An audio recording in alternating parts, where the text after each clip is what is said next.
네, 오늘은 2월 10일 목요일입니다. 본문은 요한복음 12장 1절에서 11절 말씀이고요. 제목은 이웃사랑 전에 예수님께 향유 옥합을입니다. 6월절 엿새 전에 예수께서 베다니에 이르시니 이곳은 예수께서 죽은 자 가운데서 살리신 나사로가 있는 곳이라. 거기서 예수를 위하여 잔치할새 마르다는 일을 하고 나사로는 예수와 함께 앉은 자 중에 있더라.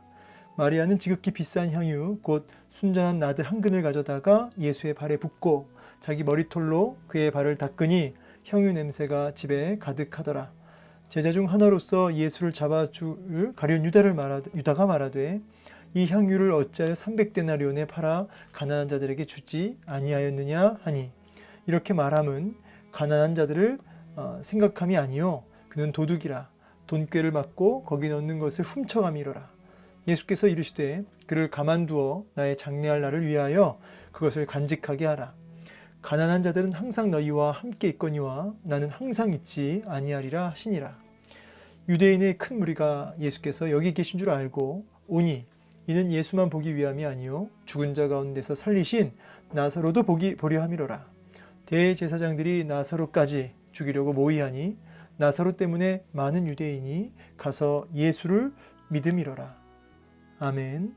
네, 오늘 본문을 통해서 또 우리에게 말씀하시는 주의 음성 듣기를 간절히 소망합니다. 오늘 본문은 그 유명한 예수님의 발에 향유를 붓는, 마리아가 향유를 붓는 그 사건이죠. 자, 1절 보겠습니다. 6월절 엿새 전에 예수께서 베다니에 이르셨다. 이곳은 예수께서 죽은 자 가운데서 살리신 나사로가 있는 곳이라. 우리 앞부분에 있는 내용을 우리가 알고 있으니까 죽은 나사로를 부활시켰던 바로 그 장소죠. 지금 이 분위기가 어떤지를 좀 아실 필요가 있는데요. 분위기가 상당히 지금 고조되어 있습니다. 종교 지도자들은 예수님을 죽이려고 혈안이 되어 있고 또 많은 유대인들이 예수를 고발하려고 벼르고 있는 상황이죠. 동시에 이런 위협을 느끼는 동시에 제자들 마음속에는 뭔가 이런 한편의 기대함, 예수님이 어떤 그 메시아로서의 뭔가 보여주실 것이다 라고 하는 어떤 기대함도 있었겠죠. 예수님이 그 부활시킨 나사로 가운데 오셨던 겁니다. 이 본문은 이제 십자가에 못 박혀 죽으시는 사건 딱 한 주 전이에요. 그래서 여기 예수님께서 십자가 못 박혀 돌아가시기 일주일 전 금요일이라고 볼 수 있습니다. 거기서 예수를 위하여 잔치를 했죠. 오라버니를 부활시켜 주신, 살리신 예수님을 향해서 잔치하는 것은 뭐 당연한 일이지 않을까. 그래서 역시 마르다가 열심으로 주님을 섬깁니다. 일을 하고 나사로는 예수님과 함께 이렇게 앉아서 대화를 하고 있었습니다. 이제 아마 이제 상상이 되죠. 그 유대인들은 그 남자들끼리 따로 이렇게 앉아서 대화를 합니다. 여기엔 여인들이 함께 하지 않죠. 남자들끼리 앉아서 아마 이제 식사를 하거나 교제를 하고 있을 것입니다.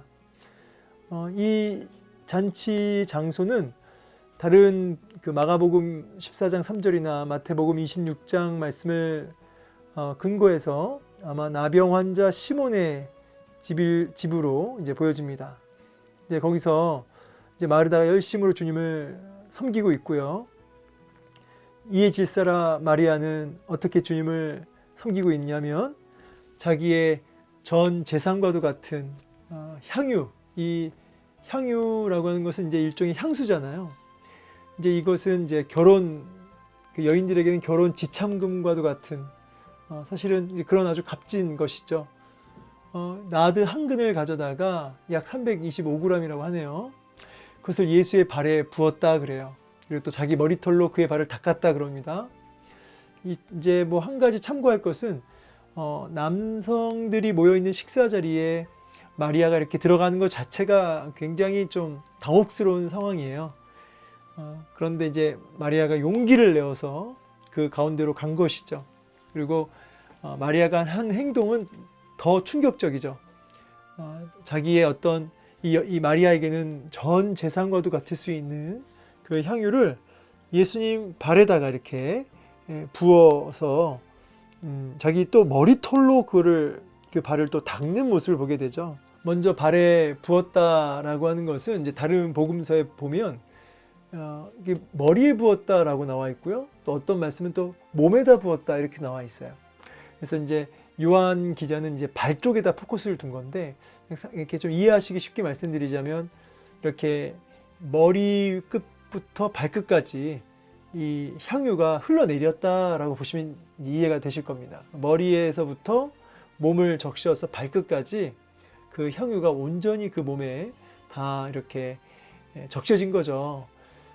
그래서 이 발에 부었다라는 표현도 맞는 거예요. 그러니까 이 발에다가 포커스를 둔 것은 또 머리털로 그 발을 또 닦는 모습 자체가 뭘 보여주냐면 예수님을 향한 아주 최대한의 어떤 그 순종하는 모습, 그분을 높이는 모습, 철저히 그 주님을 섬기는 모습이다라고 볼 수 있습니다. 이게 마리아의 그 최고의 섬김을 한 것이죠. 근데 이제 제자 중 하나가 유다가 이제 책망을 합니다.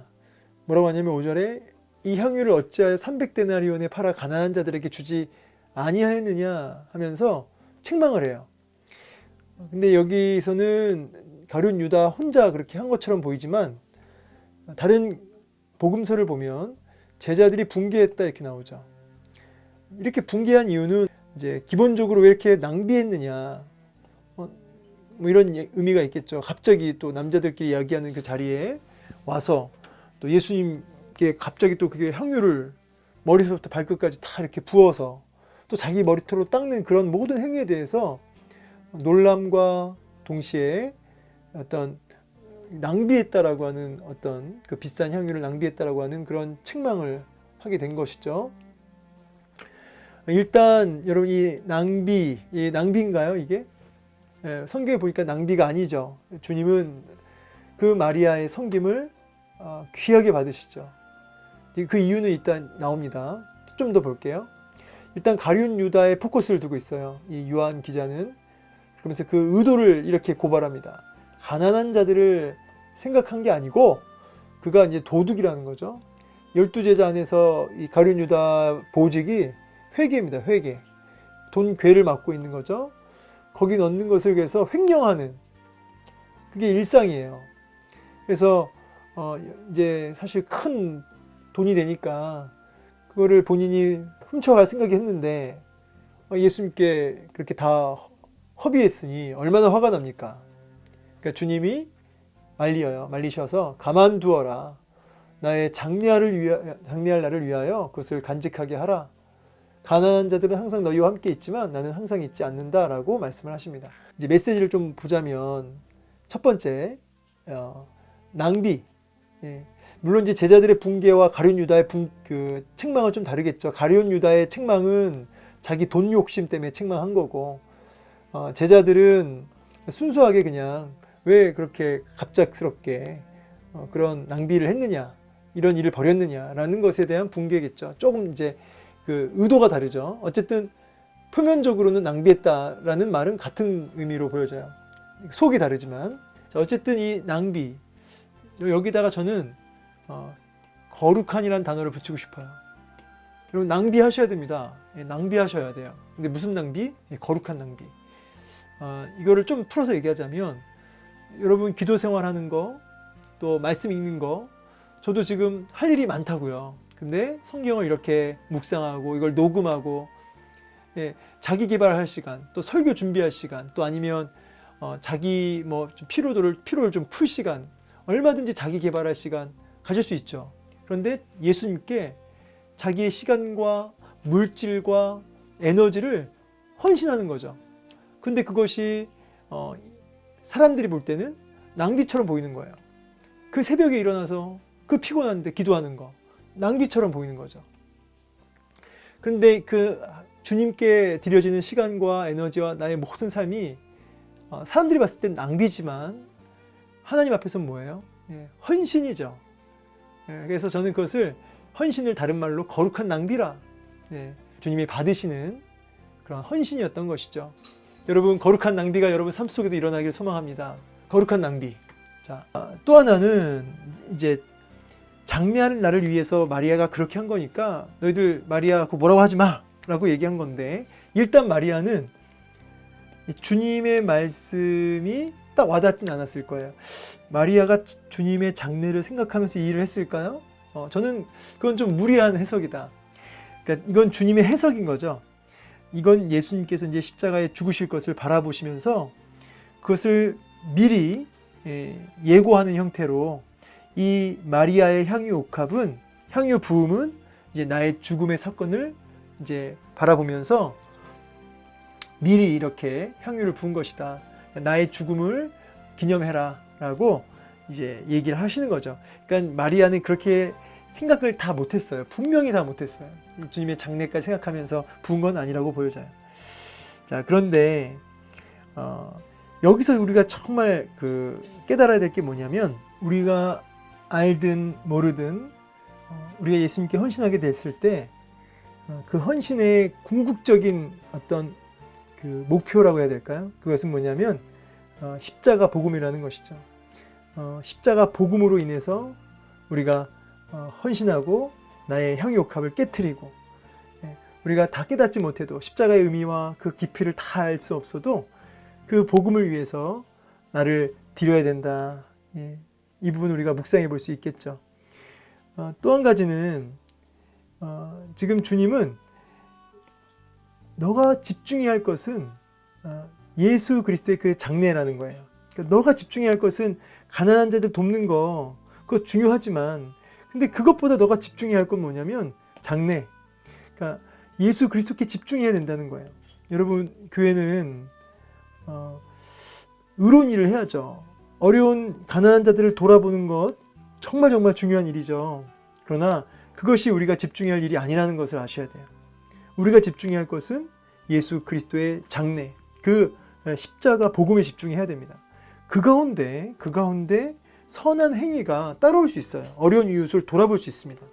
그러나 어려운 이웃을 돌아보는 어떤 사회복지단체나 어떤 어려운 이웃을 섬기는 그 자체가 목적은 아니다라는 거죠. 그러니까 너가 집중해야 할 것, 마리아의 헌신이 집중되어야 될 것은 어려운 이웃이 아니라 예수님께 집중해야 되고, 가룟 유다를 비롯해서 제자들도 마찬가지. 어려운 이웃을 섬김의 목적이 있는 것이 아니라 그 십자가와 그 주님의 그 복음, 십자가의 죽으심과 부활, 거기에 집중해야 된다는 거예요. 교회는 그것을 위해 있어요. 그리고 그 일을 위해 그 주님과의 그 십자가 복음 앞에 감격하여서 그 사랑으로 내 이웃을 내 몸과 같이 사랑하는 그런 섬김의 삶이 따라와지는 것이지, 이것이 본질은 아니라는 거예요. 그래서 가끔씩 교회 안에서 봉사하고 어려운 이웃 돕는 것들에 대해서 여러분, 우리가 열심을 내야 되지만 복음이 빠진, 십자가 빠진, 예수 사랑이 빠진 이런 열심은 사실은 굉장히 위험하다라고까지 말할 수 있어요.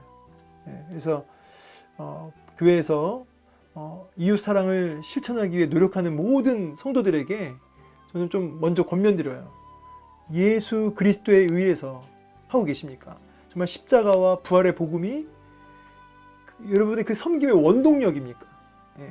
그것 때문에 하는 겁니까? 아니면 그것이 단순히 보람됨과 내 마음의 흡족함과 참 의미 있는 일을 했다, 어떤 여기서 나오는 것이라면 그건 자기 의만 될 뿐이에요. 안 하는 게 좋다, 이렇게까지 생각이 들어요. 그런 면에서는. 그래서 복음에 의해서 그 일이 따라와야 된다. 그래서 중요한 이제 한 가지 결론이 뭐냐면, 이런 헌신, 참된 헌신은 결국 예수 그리스도와의 관계에서 오고요.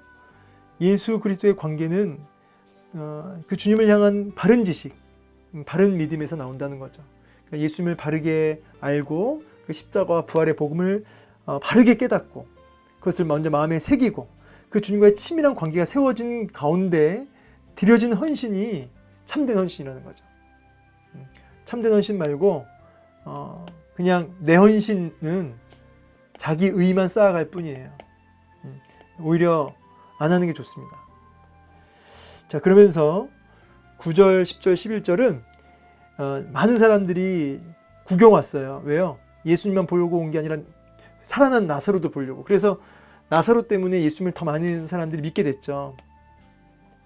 그러니까 대제사장들이 나사로까지 죽이려고 모의합니다. 제가 여기에 별표를 쳤는데, 우리의 삶이 이래야 돼요. 우리 때문에 예수님 믿는 사람들이 많아지고, 그래서 우리가 예수 믿는 것 때문에 이런 어려움이 따라와야 된다는 거죠. 예수 믿는 것 때문에, 복음 때문에 이런 어려움과 난처함이 있느냐 이 말이에요. 전혀 없다면 우리는 표적, 그러니까 예수님을 드러내는 그 표적된 삶을 살고 있지 않은 거겠죠. 오늘날 예수 믿음으로 인해서 희생받고 어려움 당하는 일은 옛날보다는 없겠죠. 예수님 당시에 그때보다. 그러나 여러 가지 형태로 분명히 예수 믿기 때문에 내가 받는 어려움이 있을 거예요. 복음을 위해서 참는 것들도 있겠죠. 그런 것들이 오늘 우리의 삶 속에 분명하게 있어야 된다. 그것을 악용한 사람들이 있을지언정, 그죠? 악용한 사람도 있어요. 그러나 그건 하나님이 받으시죠. 향유 옥합으로 받으시죠. 말씀 마무리하겠습니다. 먼저는 마리아의 그 향유 옥합, 그것은 모두가 봤을 때 낭비였습니다만 하나님 받으실 때는 거룩한 낭비, 향기로운 제사였다. 나도 거룩한 낭비가 일어나야 된다. 두 번째, 내가 집중해야 할 것은 어려운 이유시기 전에 예수 그리스도와 그분의 십자가와 부활의 복음에 집중하라는 거죠. 그래서 그분과의 관계가 분명하게 세워지고 나오는 모든 헌신이 참된 헌신이다. 그런데 주님과의 관계에 십자가의 복음이 빠진 헌신은 내 헌신이다. 그냥 스스로 우상 숭배하는 일을 하고 있는 거예요. 멈춰야 된다. 장래할 날을 위하여 그것을 간직하게 하라. 여기에 집중하라는 거죠. 그 가운데 따라오는 이웃사랑이 그 다음인 것이에요. 그리고 오늘도 우리의 삶에 나사로까지 죽이려 모의하니, 아무개 집사까지 죽이려고 모의하니, 아무개 권사까지 죽이려고 모의하니, 이런 주 복음을 위한 희생과 섬김이 오늘 우리의 삶 속에 나타나야 된다. 자, 오늘 이 말씀 마음에 새기시고 오늘도 주님께 나의 향유옥합 깨트려 드리는 한 날 되기를 주의 이름으로 축복합니다. 감사합니다.